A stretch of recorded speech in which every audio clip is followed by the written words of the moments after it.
Hi, I'm Kaycee, and welcome to the Hello Flow podcast, a space where we bridge together professional success and career alignment with personal well-being and spirituality.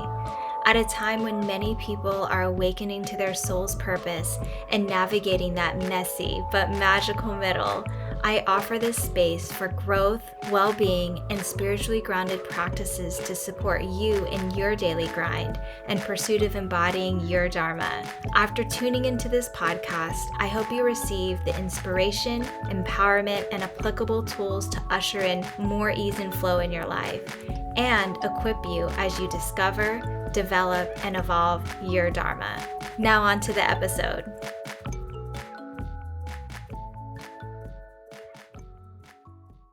I'm going to start this episode with the saying that time is precious, no regrets. I have been thinking a lot about choices we make now, habits we form, commitments we make, actions we take or don't take, and how it all impacts not only our day-to-day lives, but our long-term happiness and well-being.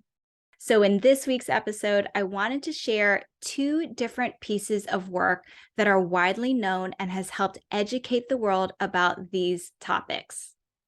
The first is a memoir written and published in 2011 by Bonnie Ware, a caregiver and a nurse to those with serious, complex, and often terminal illnesses. Over the years, working with patients and hearing their stories, she heard the same 5 regrets as they reflected back on their lives, laying on their deathbeds. The saying I said at the beginning of the episode is off her official website. The second is an 85-year Harvard University study on happiness and what's needed to flourish in life. In this study, they discuss the indisputable key to achieving both. Let's start off with the top 5 regrets and in no particular order. First, I wish I had the courage to live a life true to myself, not the life others expected of me. This sounds straightforward and easy, but I believe it is really hard to follow when we can be so easily influenced and conditioned away from our true selves since childhood and our upbringing. This statement is why I do the work I do as a Dharma coach and human design reader. Because oftentimes we put on a mask or feel like we need to be somebody else in different environments in order to achieve success or even feel like we belong and are accepted. However, the path towards fulfillment and purpose is by returning to your true self before we were influenced and conditioned and made to think we had to be someone outside of ourselves. Second, I wish I hadn't worked so hard. Oof, if you are listening to this podcast, this one may hit hard because I know you care about your career and profession, and you are likely someone who puts a lot of energy in their work. I get it, and I'm with you. Even if you are quite passionate about what you do for work or for anything that you are putting any type of work productivity energy towards, this can serve as an important reminder to not only take time away physically, but mentally as well. In today's age, especially with the ushering in of the Industrial Revolution, followed by the age of technology, there is unfortunately the emphasis of profits over people, efficiency over quality, greater and more access to information, and the ability to get to places faster than ever before. All of this can create dysregulated nervous systems and unnecessary pressure and stress that leads to things like burnout and humans operating on autopilot. We are here to not only live, but to thrive. This serves as a gentle reminder to slow down and don't make work so much a part of your life that you miss the other more important parts. Third, I wish I'd had the courage to express my feelings.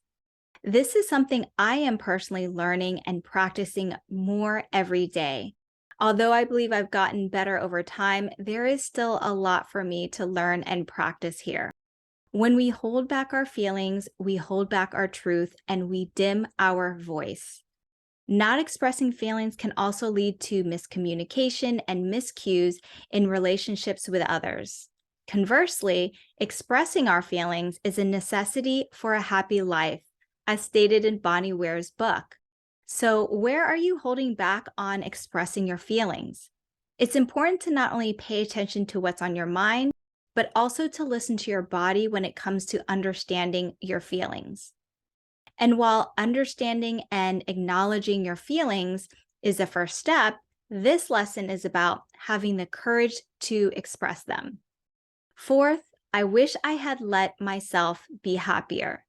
When I read this, I immediately thought about how we all tend to stay stuck in our heads with the stories that have been looping for a while, or how we talk to ourselves. While expressing how we truly feel to others is one thing, another is how we talk to ourselves and how we express our feelings internally. If we are speaking to ourselves in a disempowering tone, this can keep us from feeling at peace and happier in general. There are many tools and approaches to address these two thoughts, including traditional therapy, meditation and mindfulness activities, spending time in nature, subconscious reprogramming, inner child and shadow work, journaling and reflection, working with a coach, and many more that you can add to your support system. And if you haven't already, the episode I published prior to this one is called Curating Your Wellbeing Kit and Creating Your Practice. I recommend taking a listen as you think through how you want to create or evolve your support structure, including tools, resources, practitioners, and guides that can help you along the way. Another piece I thought about when I read this regret is what we may be holding back from pursuing and living the life we want to live and lead. I am very passionate about this as I believe it's linked to our soul's purpose, what we are meant to express and serve in this lifetime. In a future episode, I'll be covering the top fears that hold people back from pursuing and living their truth, their dharma. And finally, the fifth regret.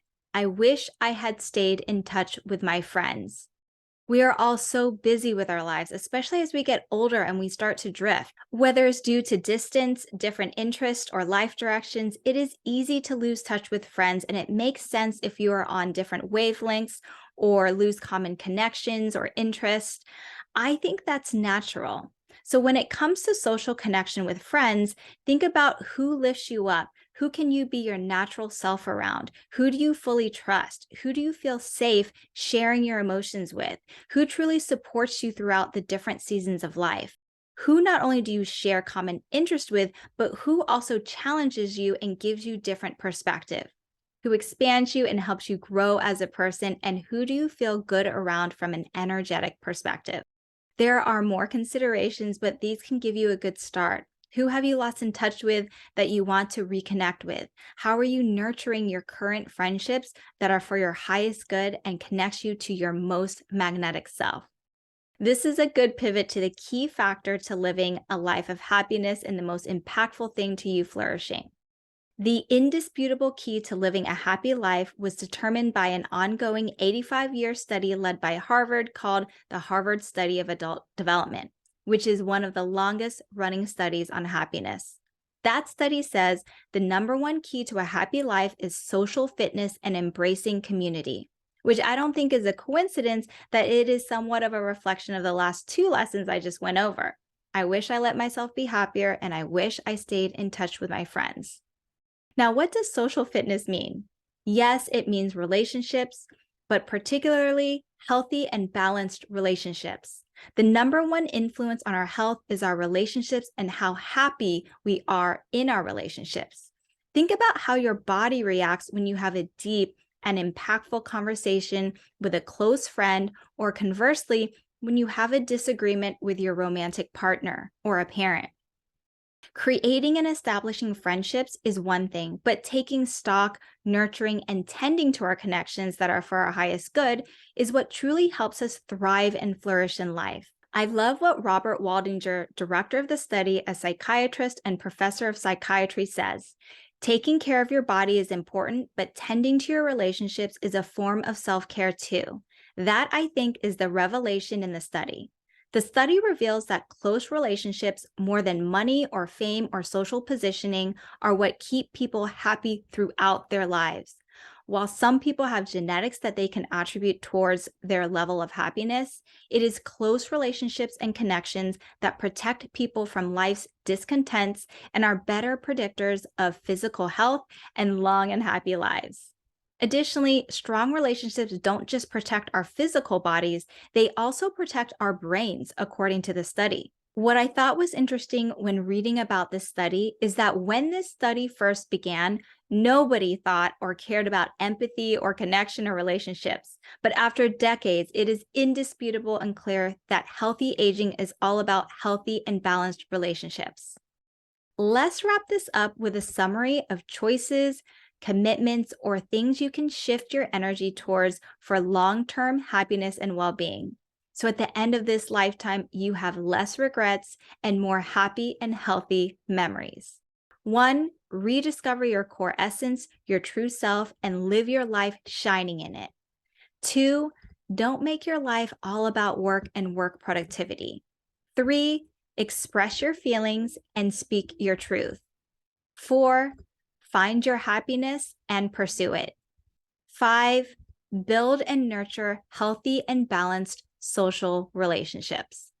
My perspective is this: use these as guardrails if they empower you to live the life you want to lead. Take what supports you now and revisit over time. These are great thought starters to reflect on and check in with where you're at with each of these lessons. Also, I am aware that privilege comes with pursuing some of these, that we all have unique and nuanced lives, and that everyone has a different version of happiness and success. And that version changes over time as we get older. So now that you are equipped with a little more information on how to lead a happier and healthier life, what are you reflecting on? What shifts are you committing to making? Let me know. Visit me on my website or on my Instagram. My handle is @KayceeCan. The links are also listed in the show notes. I would love to hear from you. And now I will leave you with a quote from Bonnie Ware, nurse and best-selling author of The Top 5 Regrets of the Dying, A Life Transformed by the Dearly Departing. She says, "If we are able to face our own inevitable death with honest acceptance before we have reached that time, then we shift our priorities well before it is too late. This gives us the opportunity to then put our energies into directions of true value. Once we acknowledge that limited time is remaining, although we don't know if that is years, weeks, or hours, we are less driven by ego or by what other people think of us. Instead, we are more driven by what our hearts truly want." This acknowledgement of our inevitable approaching death offers us the opportunity to find greater purpose and satisfaction in the time we have remaining. Thank you so much for listening to today's episode. I would love to hear what resonated with you, so follow and DM me on Instagram @KayceeCan and let me know.